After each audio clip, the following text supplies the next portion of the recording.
कि आज जो नवाज शरीफ साहब के हवाले से फैसला आया है, आपकी अपनी इंटरप्रिटेशन क्या है? ये उनके हक में फैसला आया है या उनके खिलाफ आया है?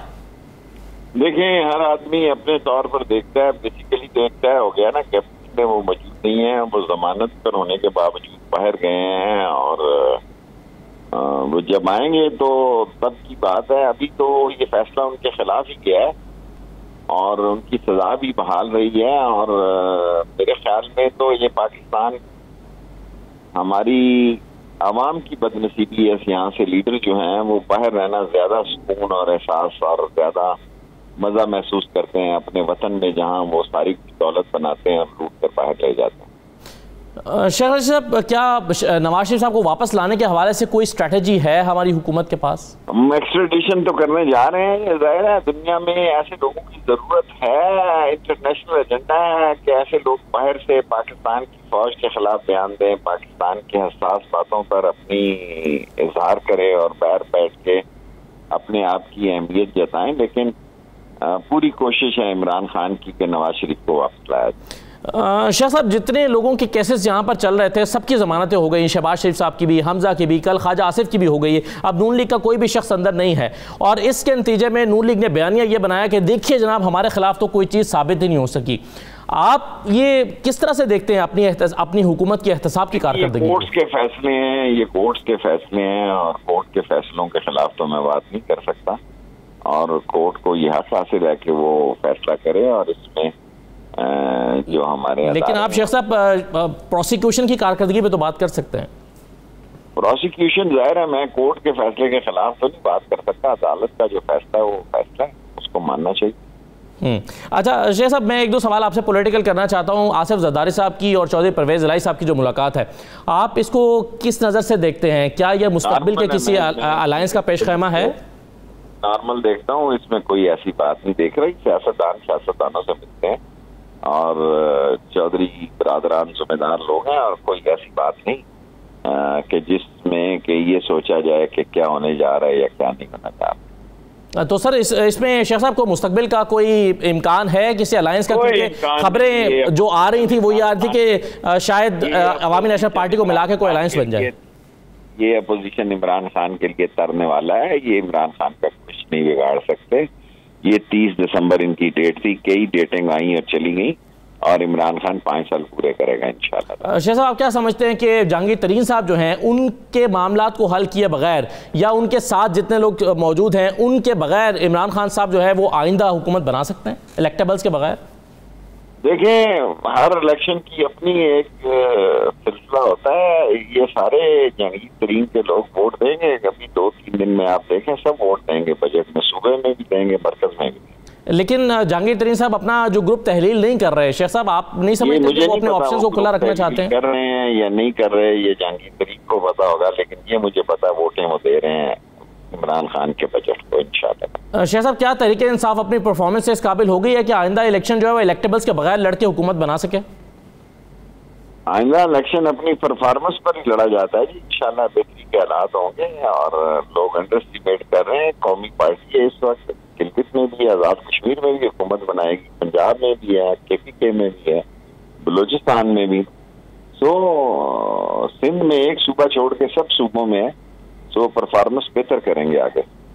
सही है। अच्छा शेख साहब, लाहौर में जो ब्लास्ट हुआ है उसमें कुछ अपडेट्स आप शेयर करना चाहेंगे कि कितना करीब हैं आप इसके क्लू के पहुंचने तक?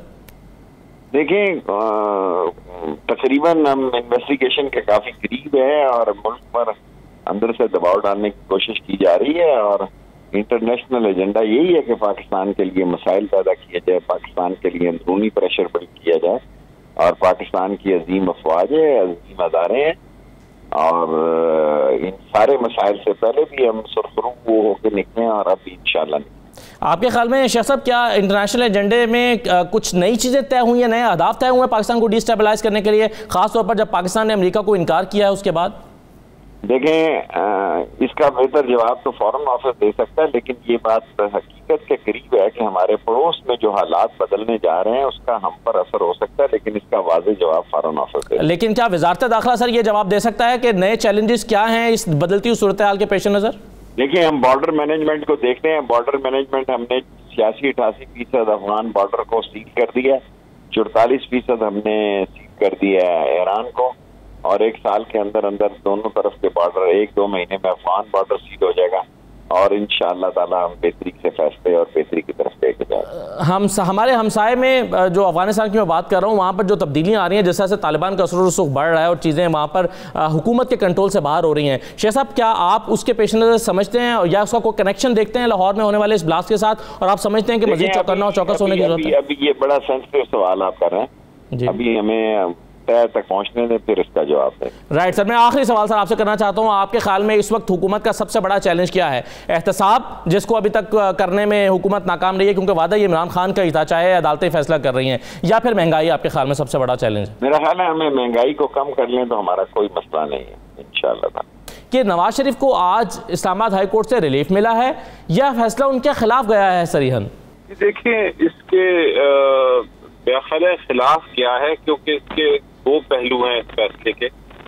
पहले तो सुप्रीम कोर्ट की जजमेंट पे रिलाय करते हुए इस्लामाबाद हाई कोर्ट ने बड़े वाज़ेह तौर पे कहा है कि चूंकि नवाज शरीफ साहब ने अदालत में आना पसंद नहीं किया, वो एब्सकॉन्डर हैं, वो अदालत से भाग गए हैं, तो इसलिए उनकी जो अपील है वो मुस्तरद की जाती है, वो रिजेक्ट की जाती है। तो इसकी वजह से इसका कॉन्सिक्वेंस ये है, इसका नतीजा ये है कि जो नवाज शरीफ साहब हैं वो इस वक्त फिलहाल कॉन्विक्ट हैं, उनकी जो कन्विक्शन है, उनकी जो सजा है, उनका जो नीचे वाला फैसला है वो फाइनल हो गया है, उसके खिलाफ चूंकि अपील खारिज हो गई है। दूसरा जो हिस्सा है तो फिर वो एक और एप्लीकेशन फाइल कर सकते हैं कि उनकी अपील सुनी जाए, लेकिन वो जिस अदालत के पास जब भी वो आते हैं, अगर अपील फाइल होती है तो वही अदालत फैसला करेगी कानून के मुताबिक कि क्या उनकी अपील की समाअत मेरिट्स पे होनी चाहिए कि नहीं। तो इस अदालत ने उस चीज का फैसला नहीं किया, सिर्फ ये जिक्र कर दिया है कि अगर वो वापस आते हैं तो वो फाइल करके अपनी किस्मत नई अदालत के सामने आजमा लें कि क्या वो नई अदालत कानून के मुताबिक उनकी अपील मेरिट्स पे सुनती है कि नहीं। तो अलजफर साहब, जब वो वापस आएंगे नवाज शरीफ, तो क्या वो दोबारा से अपील इस्लामाबाद हाई कोर्ट से करेंगे या दोबारा अपील सुप्रीम कोर्ट के पास जाएंगे लेकर? नहीं, अपील तो इस्लामाबाद हाई कोर्ट ने ये कहा है कि आप दरख्वास्त दे सकते हैं इस्लामाबाद हाई कोर्ट को वापस, और वापस दरख्वास्त देने के बाद ये फैसला ये करना कि अपील उनकी सुनी जाएगी या नहीं सुनी जाएगी और मेरिट्स पे सुनी जाएगी या नहीं, ये फैसला दूसरी अदालत करेगी जिसके सामने वो पेश होंगे। तो फिर एक तरह से अगर इसकी तशरीह की जाए तो फिर अगर हम ये कहें कि गैर मुअय्यना मुद्दत तक के लिए मुलतवी कर दिया जाता अगर, तो फिर भी उसका नतीजा निकलता कि जब उस वक्त जो अदालत होगी उसके सामने वो आकर सुनेंगे, तो अगर हम इसको कह सकते हैं कि एक तरह से ये फैसला जो है ये गैर मुअय्यना मुद्दत के लिए मुलतवी हो गया है। इन दोनों में बड़ा फर्क है सर। अगर तो ये फैसला ये होता कि इसको फाइनल एडजर्न कर दिया जाएगा मुद्दत की कोई मुद्दत वाज़ेह किए बगैर, तो फिर उसका मतलब ये था कि जब भी वो आते नवाज शरीफ साहब तो फिर वो उसकी समाअत जरूर होती और अपील मेरिट्स पे जरूर डिसाइड होती।